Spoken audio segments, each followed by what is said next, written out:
ना बोलना सीखिए, वरना झेलना होगा बहुत भारी नुकसान। नमस्कार दोस्तों, स्वागत है आपका हमारे चैनल लाइफ सक्सेस मनिया पर। चैनल पर नए हैं तो प्लीज चैनल को लाइक करें, सब्सक्राइब करें और शेयर जरूर करें। धन्यवाद। दोस्तों, बहुत से लोगों की ये समस्या है कि वो कभी ना नहीं बोल पाते। उनकी इस आदत की वजह से उन्हें काफी जोखिम उठाना पड़ता है।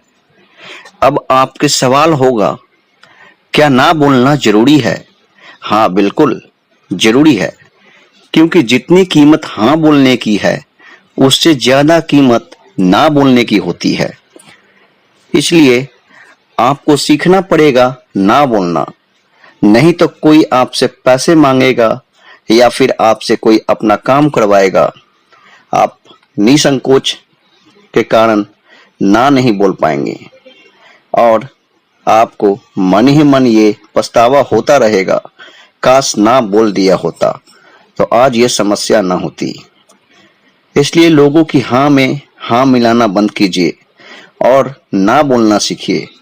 अगर आप अमीर और सफल बनना चाहते हैं तो आपको ना कहना सीखना होगा। अगर आपने सही समय पर ना नहीं बोला तो आप कभी भी सफल इंसान नहीं बन पाएंगे।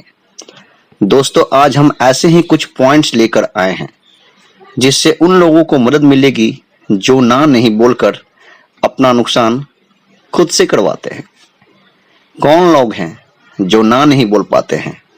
ना बोलना सीखिए। कब आपको ना बोलना चाहिए?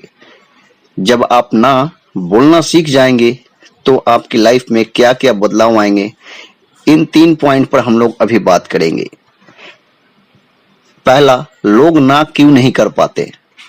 शर्मीले स्वभाव के कारण।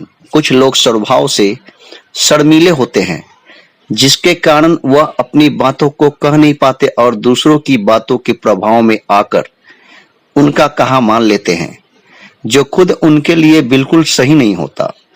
इसलिए हमें अपनी शर्म को छोड़ना होगा और अपने विचारों को खुला छोड़ना होगा।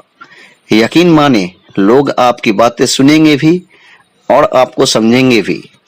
सीधा साधा होना कोई गलत बात नहीं है, पर अपनी बात लोगों के सामने ना रखना बिल्कुल एक गलत बात है। हमारा शर्मीला स्वभाव हमारे लिए बहुत बुरे परिणाम लाता है। इस स्वभाव के कारण हम जीवन भर बंधे बंधे फिरते हैं और हमारी सारी संभावनाएं बाहर आने से पहले ही मर जाती है। इसलिए कहा भी गया है, जिसने की शर्म उसके फूटे कर्म। दूसरे के द्वारा दबाव अनुभव करना। लोगों द्वारा दबाव अनुभव करने पर हम ना नहीं कह पाते। इसका कारण यह होता है कि सामने वाला हमसे उम्र और ओहदे में बड़ा है। इसी उम्र और ओहदे के कारण हम खुद को छोटा फील करते हैं, खुद को इस लायक नहीं समझते कि हम अपनी बातें उनके सामने रखें। इसलिए हम चुप हो जाते हैं। आपने सुना जरूर होगा, उम्र तो बस एक नंबर है। आप अपनी समझदारी और सच्चाई से बड़े बनते हैं, इसलिए आपको किसी से दबाव महसूस करने की जरूरत नहीं है। ईश्वर ने सबको समान एक समान बनाया है, भेद तो हम नहीं किए हैं। सम्मान देने के कारण कभी कभी हमारे सामने ऐसे व्यक्तित्व के लोग आ जाते हैं जो बहुत सम्माननीय होते हैं, जैसे हमारे माता पिता, गुरु आदि। हम दिल से उनका सम्मान करते हैं, लेकिन चाहे वह हमारे माता पिता ही क्यों ना हो, कभी कभी हमारे और उनके विचार एक नहीं मिलते। लेकिन इसी सम्मान के कारण हम उनकी हाँ में हाँ मिला देते हैं, जो कि बिल्कुल गलत है। क्योंकि सम्मान तभी संभव है जब हम किसी विपरीत विचारधारा को सुनने के लिए सक्षम हो। माता पिता के दबाव में आकर हम शादी तक कर लेते हैं और आसपास वालों को देखा देखी करके हम वैसा करियर भी चुन लेते हैं जो बाकी लोग चुन रहे होते हैं, जिसमें कि हमारी सहमति नहीं होती। और जहां हमारी सहमति नहीं होगी, वहां हम लंबे समय तक खुश नहीं हो सकते। हमें इस मानसिकता से बाहर आना होगा कि सम्मान का अर्थ किसी की हाँ में हाँ मिलाना है। व्यक्तित्व के विकास के लिए इंसान को अपना पक्ष रखने का हक है, इसलिए बिना डरे अपने विचारों को सामने रखिए। अपनी नजरों में अपनी वैल्यू कम रखना। ना नहीं बोलने की एक बड़ी वजह यह भी है कि हमने आत्मविश्वास की कमी है। हमें डर लगता है कि ना कहा तो कोई हमें गलत ना समझ ले। लोगों की नजरों में अच्छे बने रहने के चक्कर में हम उनकी हाँ में हाँ मिला लेते हैं, लेकिन यह बिल्कुल गलत है। सबसे पहले हमें अपने विचारों को सम्मान देना होगा। हमें किसी भी चीज से डरना चाहिए, नहीं डरना चाहिए, चाहे कोई हमारे खिलाफ ही क्यों ना हो, क्योंकि दुनिया में ऐसा कोई व्यक्ति नहीं है सब कि जिसका सभी हितैषी हो। कोई कितना भी बड़ा या कामयाब क्यों न हो जाए, कोई ना कोई उसका निंदक जरूर होता है। हमें दूसरों के बारे में सोचना छोड़ देना चाहिए और यह देखना चाहिए कि हमारे लिए क्या सही है। ना बोलना सीखिए। कब आपको ना बोलना चाहिए, वरना झेलना पड़ेगा भारी नुकसान। बिना सोच विचार के आप हाँ नहीं बोले। अगर आपको फैसला लेने में समस्या हो रही है तो आप परिवार की सलाह ले सकते हैं। आपको सीमाएं बनानी होगी कि एक लिमिट तक ही लोग आपका इस्तेमाल कर पाए। जैसे कोई आपको कहीं लेकर जाना चाहता है और वह आपको 4 घंटे लगने वाले हैं, तो आपको तय करना होगा कि आप कितने घंटे दे सकते हैं, 1 घंटा या 2, वरना आपको ना कहना होगा। इसी तरह किसको कितना पैसा देना है, किसको कितना समय देना है, कहाँ जाना और कहाँ नहीं जाना है, इन सब के लिए आपको सीमाएं बनानी होगी। तुरंत हाँ नहीं बोले। अगर आपने किसी भी सब बात में तुरंत हाँ कह दी तो आप हमेशा दूसरों के लिए इस्तेमाल होते रह जाओगे।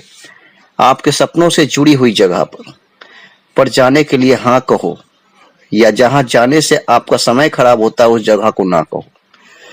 थोड़ा स्वार्थी बनो। अगर आपको सफल इंसान बनना है तो आपको थोड़ा स्वार्थी बनना होगा। किसी दूसरे के काम के पहले आपको खुद का काम पूरा करना होगा। यहाँ आपके स्वार्थी होने में कोई बुराई नहीं, क्योंकि आप किसी दूसरे के नुकसान नहीं बल्कि खुद का फायदा कर रहे हैं। यदि कोई इंसान आपको मजबूर कर रहा है उसके फेवर में फैसला लेने के लिए, तो आपको उससे सवाल पूछना होगा कि अगर आप इस परिस्थिति में होते तो आप क्या करते। गलत इंसान जो दूसरों का फायदा उठाते हैं, अक्सर वही इंसान इस सवाल में फंस जाते हैं। तीसरा, जब आप ना बोलना सीख जाएंगे तो आपकी लाइफ में क्या क्या बदलाव आएंगे। दूसरे लोगों से आप इस्तेमाल नहीं हो पाओगे, क्योंकि दुनिया में बहुत से ऐसे लोग हैं जो अपना काम निकलवाने के लिए दूसरे का इस्तेमाल ही करते हैं। आपको महत्वपूर्ण इंसान बनाता है जिनकी टाइम की वैल्यू होती है, क्योंकि हाँ बोलने वाले इंसान की कोई कदर नहीं करता। लोग सोचते हैं कि इसके पास बहुत समय है, आप फालतू हैं। जहां कहेंगे वहां चलने को तैयार हो जाओगे। अपने परिवार को परेशानियों से बचा पाओगे, क्योंकि अक्सर ऐसा होता है कि आपके परिवार वाले आपके द्वारा लिए गए फैसले से खुश नहीं होते। जैसे किसी दूसरे के बैंक लोन में आपकी गारंटी देना, किसी दूसरे को एक बड़ी रकम उधार देना, किसी दूसरे को अपनी गाड़ी दे देना। आपकी लाइफ आपके कंट्रोल में आ जाती है। आप अपने फैसले खुद कर पाते हैं, कोई दूसरा आपको कंट्रोल नहीं कर पाएगा। आपके जीवन में तनाव और चिंता कम हो जाती है, क्योंकि अक्सर लोग किसी को हाँ बोलने के बाद पछताते रहते हैं कि मैंने हाँ क्यों कह दी। और ये समस्या कभी कभी इतनी बड़ी हो जाती है कि आप अंदर ही अंदर टूट जाते हैं, परेशान होने लगते हैं। आपका समय बर्बाद नहीं होगा, और जब आप एक लक्ष्य को पाने के लिए पूरा समय देंगे तो निश्चित ही आप एक सफल और अमीर इंसान बन जाओगे। आप अंदर से मजबूत बनते चले जाओगे। वर्तमान में ना नहीं बोलने की वजह से हम भविष्य में पछताते हैं। इसलिए हमें अपनी इस आदत को दूर करने का प्रयास करते रहना चाहिए, ताकि कोई भी हमें बेवकूफ ना बना सके और हम अपने व्यक्तित्व का निखार सके। दोस्तों, उम्मीद करते हैं आपको हमारी मोटिवेशनल बातें अच्छी लगी होगी। इसलिए चैनल को लाइक सब्सक्राइब करिए और ज्यादा से ज्यादा ना बोलना सीखिए। धन्यवाद।